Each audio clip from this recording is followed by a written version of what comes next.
अस्सलाम वालेकुम फ्रेंड, कैसे हैं आप सब। उम्मीद करती हूँ कि सब खैरियत से होंगे। ये बना रही हूँ जेंट्स सूट। इसके ऊपर मैंने डिज़ाइनिंग की है।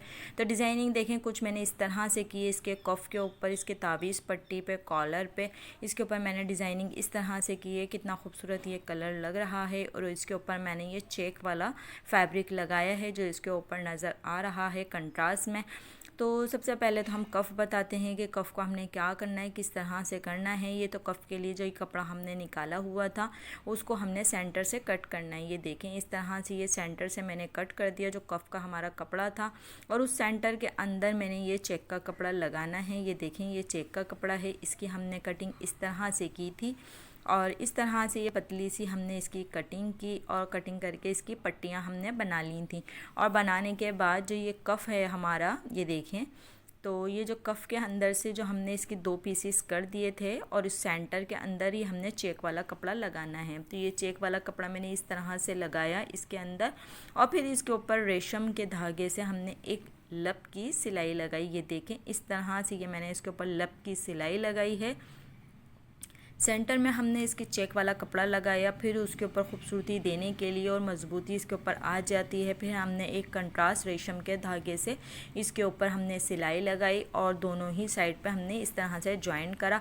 तो सबसे पहले हमने इसको ज्वाइन करना है, बाद में हमने इसको कफ़ के ऊपर चिपकाना है। तो इस तरह से आपने जितना गैप देना है, यानी कि आपने जितना फैब्रिक शो कराना है आपने इतना ही चौड़ा इसके ऊपर ये सीना है। तो मुझे बहुत बारीक सा इसके अंदर शो कराना था, तो मैंने उस हिसाब से इसको जो है ना बारीक बारीक सी पाइपिंग की तरह इसको शो कराया। क्योंकि प्लेन कपड़ा होता है इसके अंदर, यानी कि मैंने प्रिंट जैसा ये चेक वाला कपड़ा लगाया था तो ये वाज़ा हो रहा था। तो बारीक सी मैंने इसके अंदर ये पट्टी करके लगा दी थी और बाकी इसके ऊपर मैंने एक सिलाई लगाई थी। ये देखें रेशम के धागे से सिलाई लगाई और ये बहुत अच्छा सा हमारा डिज़ाइन लग रहा था, सिंपल सा। और ये देखें इस तरह से ये मैंने इसके ऊपर सिलाई लगा दी।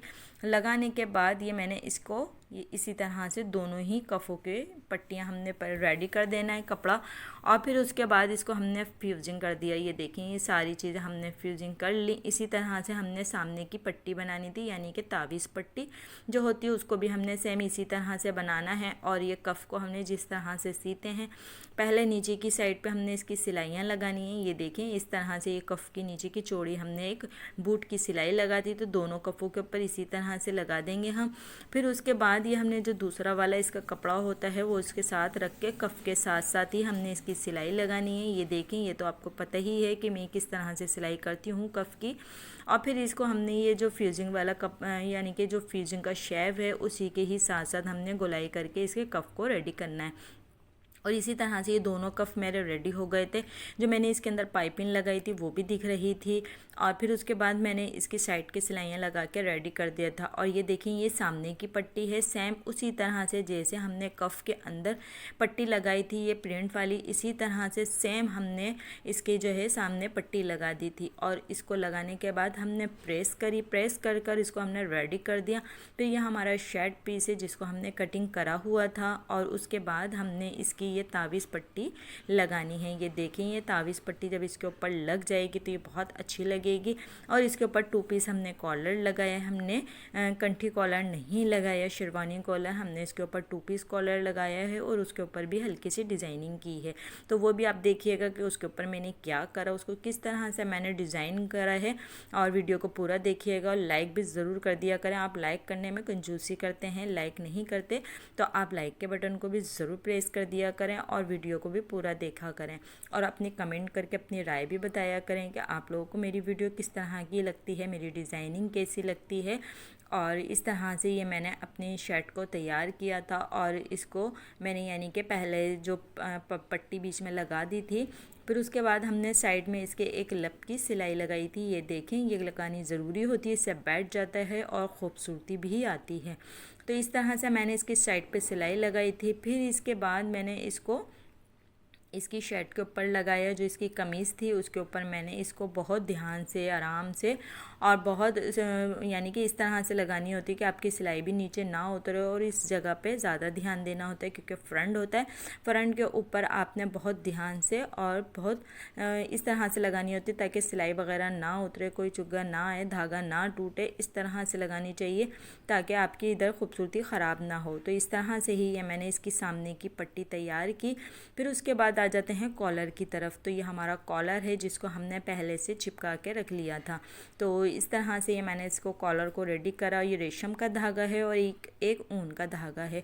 जो ऊन का धागा है वो कलर में है और मरून जो है वो एक रेशम का धागा है वो गोल्डन कलर में है। तो इस तरह से हमने साइज़ करा इसका और दोनों साइडों से थोड़ा थोड़ा सा हमने छोड़ दिया था और सेंटर में ही इसके निशान लगाया था। ये आप देख लिएगा कि कॉलर कहाँ से कहाँ तक चिपका हुआ है और इसका सेंटर क्या आ रहा है। तो इस तरह से ये मैंने इसका सेंटर करा। सेंटर करने के बाद इसके ऊपर पेंसिल से मैंने हल्का हल्का सा निशान लगा लिया था क्योंकि अगर किसी और चीज़ से लगाती तो निशान जाता नहीं। तो पेंसिल से मैंने हल्का हल्का लगा लिया था, वो मुझे नज़र आ रहा था कि कितना निशान कहाँ से लगा हुआ है। तो आप भी इस तरह से निशान लगा लिएगा। तो इस तरह से हल्की फुल्की चीज़ से निशान लगाने से निशान रहता नहीं है।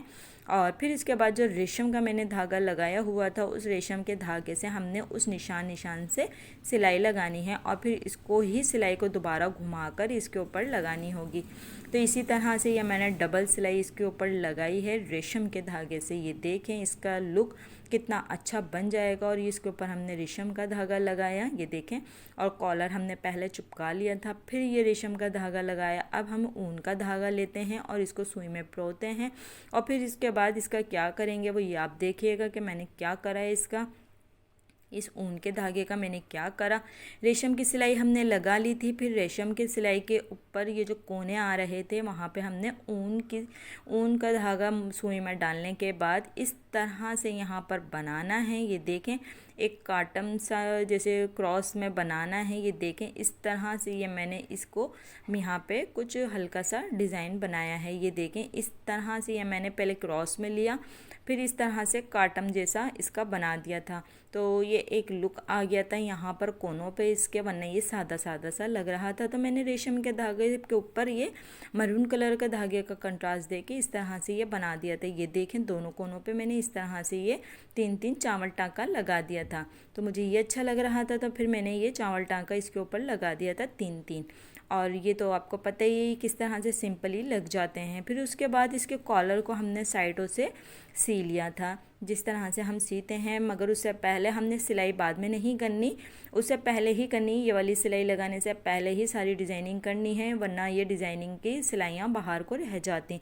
तो हमने पहले ये सारी सिलाइयों वाले काम कर लिए थे। फिर उसके बाद इसका जो नीचे वाला कपड़ा था वो रख कर हमने इसकी दूसरी सिलाइयाँ जो लगती हैं वो लगाई और उसके बाद इसको हमने सीधा कर लिया। तो जो भी हमारी सिलाई विलाई का था वो सब कुछ अंदर चले गया। ये देख सकते हैं आपके बाहर की तरफ की खूबसूरती में कोई फ़र्क नहीं आया, सारी सिलाइयाँ हमारी अंदर चले गई। फिर उसके बाद हमने जो इसकी कंठी लगानी होती है वो हमने लगा दी और ये कॉलर का हमारा लुक है। ये देखें सिंपल सा कितना खूबसूरत सा ये लुक आ रहा है और कितना प्यारा ये लग रहा है। आप लोग भी ज़रूर बताइएगा कमेंट करके कि आप लोगों को वीडियो कैसी लगी। इसका मैं पूरा ड्रेस भी दिखाऊंगी कि किसको तैयार करने के बाद कैसा लग रहा था। बहुत खूबसूरत ये डिज़ाइन लग रहा था और इसके ऊपर जो मैंने ये बनाया ये देखें सिंपल सा डिज़ाइन है और हल्का हल्का सा इसके ऊपर डिज़ाइन भी आ गया और ये कितना प्यारा लग रहा है। लाइक कमेंट ज़रूर करिएगा, बेल आइकन के साथ आइएगा और जो न्यू है वो जल्दी से सब्सक्राइब कर लें। और आप सबका देखने का शुक्रिया। अल्लाह हाफिज़, अपनी दुआ में याद रखिएगा।